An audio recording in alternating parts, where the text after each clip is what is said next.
మార్కెట్లు పడుతున్నా ఎక్కడ చూసినా ఒకటే టెన్షన్. కానీ ఈ పతనం నిజంగా భయపడాల్సిన విషయమా, లేక మారువేషంలో వచ్చిన ఒక అవకాశమా? ఈరోజు మనం డిఎస్పీ వాళ్ల నేత్ర రిపోర్ట్ ఆధారంగా ఈ మార్కెట్ కరెక్షన్ వెనుకున్న అసలు సంకేతాలేంటో అర్థం చేసుకునే ప్రయత్నం చేద్దాం. అవును, చుట్టూ చూస్తే భయం, నిరాశ కనిపిస్తున్నాయి. ఇలాంటి టైంలో ఇన్వెస్టర్లు ఆందోళనకు గురికావడం చాలా సహజం. మన పోర్ట్ఫోలియోలు రెడ్ కలర్లో ఉన్నప్పుడు మనం తీసుకునే నిర్ణయాలు కూడా సహజంగానే మన ఎమోషన్స్ మీద ఆధారపడి ఉంటాయి. అయితే ఈ రిపోర్ట్ మాత్రం కాదు అంటోంది. దీని వాదన పూర్తి రివర్స్లో ఉంది. మార్కెట్లో భయం ఎప్పుడైతే పీక్స్కి వెళ్తుందో అప్పుడే అసలైన అవకాశాలు పుట్టుకొస్తాయని చెబుతోంది. సరే, మరెందుకలా అంటున్నారో ఆ కారణాలేంటో ఒక్కొక్కటిగా చూద్దాం. ముందుగా ప్రస్తుతం మార్కెట్లో ఉన్న భయానక వాతావరణాన్ని కొంచెం అర్థం చేసుకుందాం. అసలు మార్కెట్ ఎంత పడింది, పరిస్థితి తీవ్రత ఏ స్థాయిలో ఉంది? చూడండి, నిఫ్టీ ఇండెక్స్ దాని ఆల్ టైమ్ హై నుండి ఇప్పటికే 15.5% పడిపోయింది. ఇది చిన్న పతనమైతే కాదు, ఖచ్చితంగా పెద్ద పతనమే. కానీ మనం గతాన్ని చూస్తే ఇంతకంటే పెద్ద క్రాష్లు కూడా చూసాం. సో పరిస్థితి సీరియస్గా ఉన్నా మరి అంత పాతాళంలోకైతే ఇంకా వెళ్లలేదన్నమాట. ఇప్పుడు ఇక్కడొక చాలా ఇంట్రెస్టింగ్ పాయింట్ ఉంది.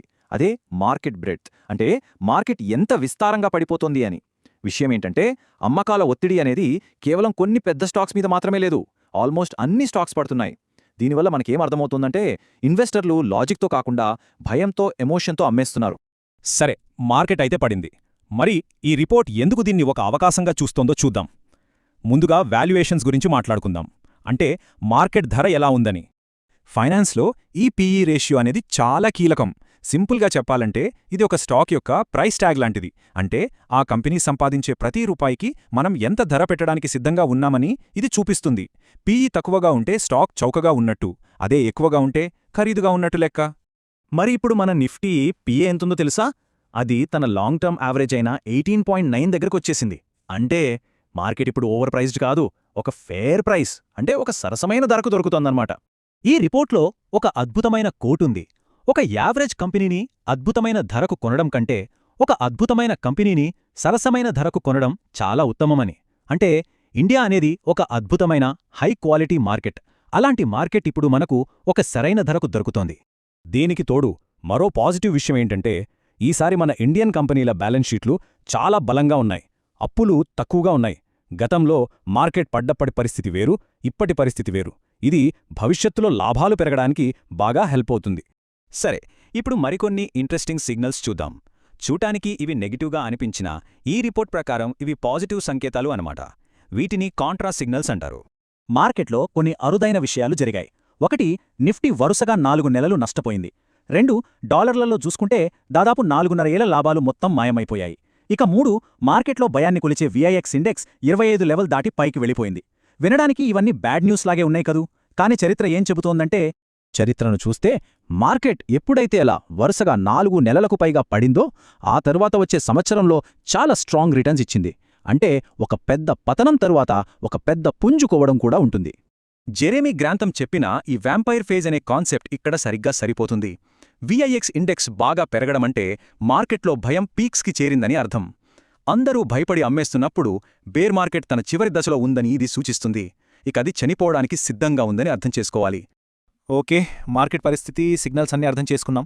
మరి అసలు అవకాశాలెక్కడున్నాయి? ఈ రిపోర్ట్ ఏం చెబుతోంది? నివేదిక చాలా క్లియర్గా ఒక విషయం చెబుతోంది. పెద్ద కంపెనీలు అంటే లార్జ్ క్యాప్స్ వాల్యుయేషన్లు ఇప్పుడు చాలా రీజనబుల్గా ఉన్నాయి. కొన్ని అయితే చాలా చీప్గా కూడా దొరుకుతున్నాయి. అందుకే వాటిలో ఇన్వెస్ట్మెంట్స్ పెంచమని సూచిస్తోంది. కానీ అదే సమయంలో స్మాల్ అండ్ మిడ్ క్యాప్స్ మాత్రం ఇంకా కొంచెం ఖరీదుగానే ఉన్నాయి. సో వాటి విషయంలో కొంచెం జాగ్రత్తగా ఉండాలి. ఉదాహరణకు చూడండి, మనందరికీ తెలిసిన పెద్ద పెద్ద కంపెనీలు Infosys, ITC, HDFC bank, Kotak Mahindra bank, ఇవన్నీ వాటి హిస్టారికల్ వాల్యుయేషన్స్తో పోలిస్తే ఇప్పుడు తక్కువ ధరకే ట్రేడ్ అవుతున్నాయి. ఇదొక మంచి అవకాశం అని చెప్పడానికి ఇంతకంటే మంచి ఉదాహరణ ఇంకేం కావాలి? ఇంకో షాకింగ్ డేటా ఏంటంటే, టాప్ 10 అతిపెద్ద స్టాక్స్ యొక్క వాల్యుయేషన్ ప్రస్తుతం 17వ పర్సెంటైల్లో ఉంది. అంటే ఏంటి? గత 10 ఏళ్లలో 83% సమయం ఈ స్టాక్స్ ఇంతకంటే ఎక్కువ ధరలో ఉన్నాయి.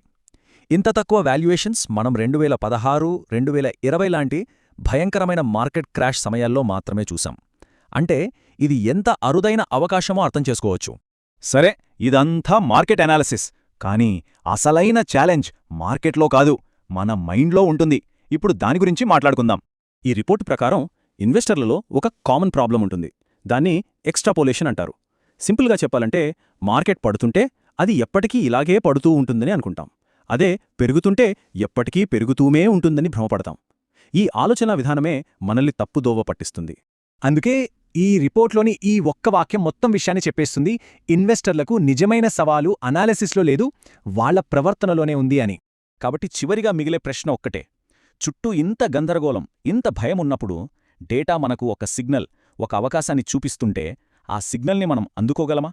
దానిమీద ధైర్యంగా యాక్ట్ చేయగలమా? ఈ ప్రశ్న మనల్ని మనం వేసుకోవాలి.